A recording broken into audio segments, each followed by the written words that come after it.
Ever tried spotting a tiny object in a blurry, noisy photo? Now imagine doing that in infrared, where the world looks like a heat map, and targets are barely visible against a chaotic background. That's the challenge of infrared small target detection, a critical task for night vision, surveillance, and space exploration.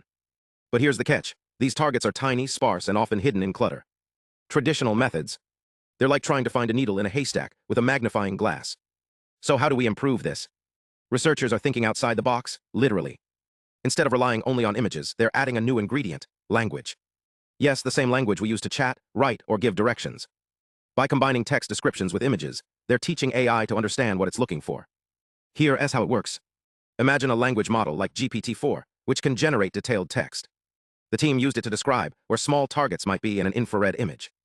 These descriptions act like a roadmap, telling the AI, look here, there's a warm spot near the edge, or this area has a faint glow. Then the AI uses these clues to focus its attention, filtering out the noise and finding the target more accurately. But wait, there's a problem. Most infrared datasets only have images, not text. So the researchers created a new dataset called LangIR, pairing images with rich text descriptions. It's like giving the AI both a photo and a caption to work with. The results? Mind-blowing.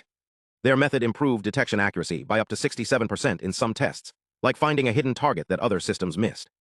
And here's the kicker. Even without the text during real-time use, the AI still performs better because it learned from the language hints during training. This isn't just about better sensors, it's about how we teach machines to understand context. By blending vision and language, we're not just detecting targets, we're building smarter systems that can navigate complex, real-world challenges. So next time you see a thermal image, remember, the future of detection might just be a conversation between a machine and a sentence. Thanks for watching. If you want to see how language models are reshaping fields from medicine to robotics, hit that subscribe button.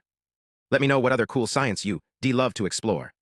Until next time, keep asking questions and remember, sometimes the best answers are written, not drawn.